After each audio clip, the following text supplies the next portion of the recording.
Hello दोस्तों, कैसे हैं आप सभी। कैसा आप लोग का एग्जाम जा रहा है, जरूर जरूर कमेंट करके बताएं। कितना क्वेश्चन आप अटेम्प्ट कर रहे हैं, ठीक है, विथ एक्यूरेसी आप जरूर से जरूर कमेंट करके बताएं। आज हम बात करने वाले इस वीडियो में जेएसएससी जेई के एग्जाम से रिलेटेड।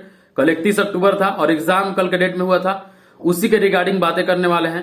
ठीक है, कट ऑफ से रिलेटेड भी बात करेंगे, नॉर्मलाइजेशन से रिलेटेड भी बात करेंगे, तो वीडियो को जरूर जरूर लास्ट तक देखिएगा। ठीक है, एक वीडियो में हम हर वीडियो में अपने ये बात जरूर बोलते हैं कि जो शुरू से प्रिपरेशन किया होगा उसका एग्जाम जो है बहुत ही अच्छा जाएगा। ठीक है, और बात करें अगर कल वाले एग्जाम का, 31 अक्टूबर का एनालिसिस कर रहे हैं। ठीक है, 31 अक्टूबर में 2-3 क्वेश्चन जो है कोडबुक से पूछ दिया है, डायरेक्टली 2-3 क्वेश्चन। जैसे कि आपका लिक्विड स्ट्रक्चर का जो क्वेश्चन है, हम क्वेश्चन बता रहे हैं पहले। ठीक है, किस टाइप का क्वेश्चन पूछ रहा है। ठीक है, तो सबसे पहले तुम कोड से क्वेश्चन पूछ दिया। देखिए, हर अब 23 अक्टूबर वाला न्यूमेरिकल ज्यादा दे दिया था, इसमें भी न्यूमेरिकल था, लेकिन कोड से भी क्वेश्चन दे दिया था। ठीक है, तो देखिए पैटर्न हमेशा अलग हो रहा है। तो आप अगर शुरू से अच्छे तरीका से सारी चीजों को रिविजाइज किए होंगे तो आपका सिलेक्शन होगा और आप अच्छा स्कोर करेंगे। ठीक है, तो ऐसा नहीं है कि किसी भी पेपर में अगर आ रहा है तो उसके ही अकॉर्डिंग आएगा।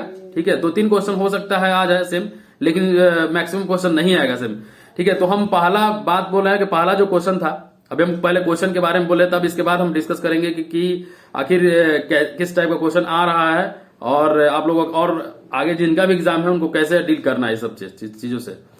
तो सबसे पहला चीज की आईएस कोड से क्वेश्चन पूछा था। लिक्विड स्ट्रक्चर जो होता है वाटर टैंक, उसका कितना कोड होता है, 3370 ये ऐसा कुछ था। ठीक है, इसी से क्वेश्चन पूछा हुआ था।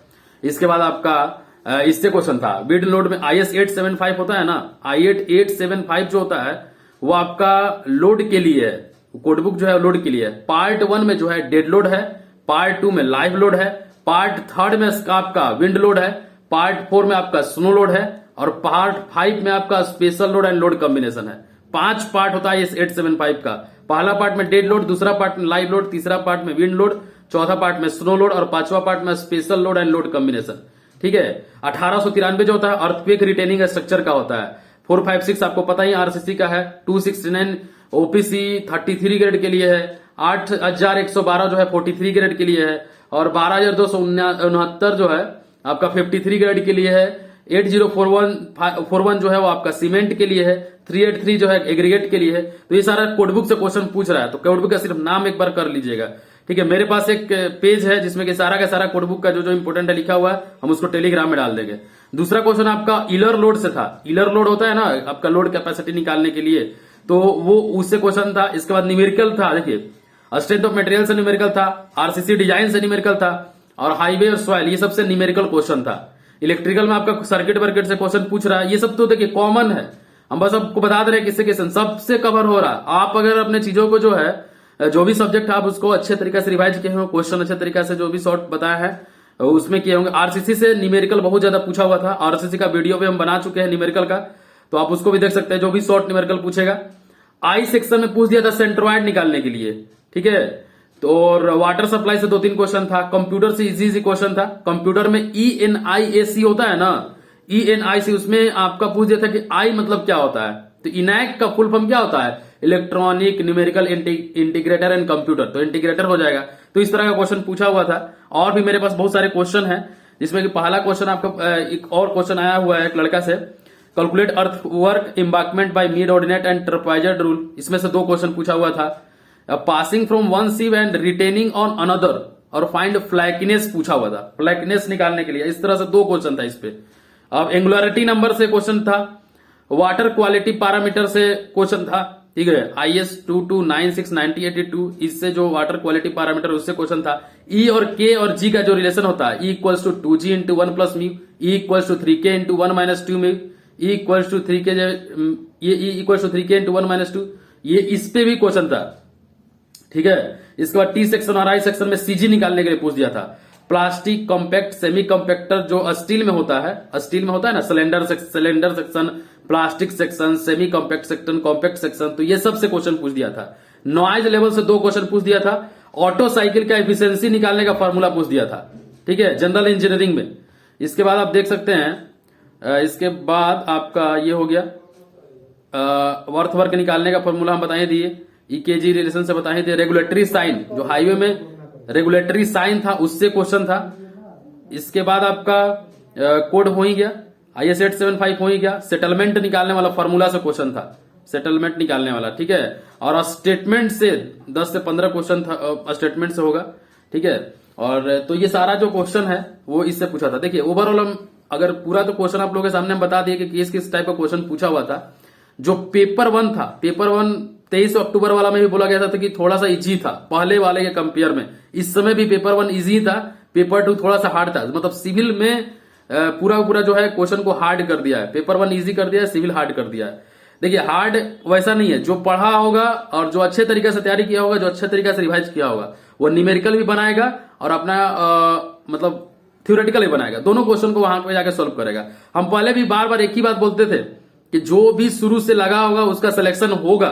अब एग्जाम भी हो गया तो उसका सिलेक्शन जरूर होगा। जिसने भी अपना अच्छे तरीके से रिवाइज किए होंगे, अच्छे तरीके से तैयारी किए होंगे, उनका सिलेक्शन होगा ही होगा। अभी जितना भी डेट्स में आगे एग्जाम है, अभी भी आप लोग जो तैयारी है वो पूरा तरीका से कंटिन्यू रखिए, ठीक है। जितना हो सके रिवाइज करिए। ये सब क्वेश्चन उतना ज्यादा नहीं है, ये सेम क्वेश्चन नहीं आएगा एग्जाम में। तो आप क्वेश्चन को जो है ना जो आपका जो भी फॉर्मूला लिखे हैं, शॉर्ट नोट्स लिखे हैं, उसको रिवाइज करते चलिए, बहुत इंपॉर्टेंट है, ठीक है। और देखिए जिनका भी एग्जाम हो गया उनके लिए बोल रहे हैं कि एसएससी जेई का एग्जाम भी 15 तारीख से है, तो आप लोग लगे रहिए। जो भी फॉर्म भरे हैं एसएससी जेई का, उसमें भी आपको बहुत ही ज्यादा फायदा होगा अगर इसमें आप अच्छे तरीके से मेहनत किए होंगे तो, ठीक है। तो इसके अलावा और भी हम एसएससी जेई जनरल अवेयरनेस का वीडियो बना रहे हैं। एसएससी जेई जनरल अवेयरनेस का, उसको आप 2 के स्पीड में भी पूरा का पूरा देख सकते हैं। आपका 200-250 क्वेश्चन हम बता दिए हैं और भी डेली बेसिस पे वीडियो अपलोड हो रहा है, तो उसको अभी आप जरूर देखिए। जिनका भी एग्जाम है, आज जिनका भी एग्जाम है, उनको ऑल द बेस्ट। अपना एग्जाम जो है अच्छे तरीके से दीजिए। देखिए ज्यादा निगेटिव मत करिएगा, सबसे पहला चीज ज्यादा निगेटिव नहीं करना है। और अगर हम बात कर रहे कट ऑफ का, तो ठीक है, तो आप लोग निगेटिव ज्यादा मत करिएगा। देखिए पेपर 1 सिविल है, सिविल में आप अच्छा स्कोर करना चाहिए आप लोगों को। अगर आप तैयारी किए होंगे अच्छे तरीके से तो आपको अच्छा स्कोर करना बनता है सिविल में, ठीक है। तो जितना हो सके ना चीजों को रिवाइज करिए, ठीक है। कोड हो गया तो कोड तो आप लोग पढ़े होंगे कि कौन कौन सा कोड है, किस किस नाम का, मतलब सारा चीज हम डिस्कस किए भी है अपने जो भी रिवाइज करा है उसमें बहुत सारे कोड के बारे में भी बताया। IS 875 के बारे में हम पहले भी बता चुके हैं, जो कोड बुक था। तो देखिए ओवरऑल देखिए अगर हम बात करें तो कट ऑफ का अगर हम बात करें और नंबर ऑफ कितना क्वेश्चन अटेम्प्ट कर रहे हैं सब लोग और कितना सही हो रहा है, ये बहुत ज्यादा इसमें कोई बोल नहीं सकता। लेकिन ये बात है कि कट ऑफ जो है कम ही जाएगा। मतलब 50% अगर जो इसका एक्यूरेट होगा, 50% भी अगर सही होगा तो हमको लग रहा है उसका भी सिलेक्शन होगा। एक्यूरेसी बहुत मायने रख रहा है, क्योंकि बहुत कोई क्या कर रहा है कि पूरा का पूरा मार्क आ जा रहा है। तो वैसे में तो उनका तो समझिए कि एकदम नहीं होगा। जो बिना तुक्का मारे सोच रहे हैं तो उनका एकदम नहीं होगा इस एग्जाम में। 50% भी जो एक्यूरेसी के साथ बना के आ रहा तो उसका सिलेक्शन होगा। 50% पे भी सिलेक्शन हो सकता है, 50% पे ही होगा सिलेक्शन। ये मेरा मानना है जहां तक कि 50% पे ही आप लोगों का सिलेक्शन हो जाएगा। तो एग्जाम में ज्यादा निगेटिव करके ना आए, ठीक है। आप लोग ये समझिए कि नॉर्मलाइजेशन होगा तो जिस भी शिफ्ट का एग्जाम अगर टफ हो रहा होगा तो उसमें कम ही नंबर आएगा, तो नॉर्मलाइजेशन में उनको ज्यादा नंबर मिलेगा। और जिनका शिफ्ट का हल्का आ रहा है, मतलब थोड़ा सा इजी आ रहा है, तो उनको उतना नॉर्मलाइजेशन में नहीं मिलेगा। तो इस तरह से बैलेंस होगा, ऐसा नहीं है। जिनके शिफ्ट में टफ आ रहा है उनको फायदा होगा, नॉर्मलाइजेशन में ज्यादा नंबर मिलेगा। बस इतना ही कहना चाहेंगे। आप लोग अपना जितना भी जो भी चीजें हैं उसको रिवाइज करते रहिए। और ठीक है, अगर वीडियो अच्छा लगता है तो लाइक करें। Thank you for watching this video. Have a nice day.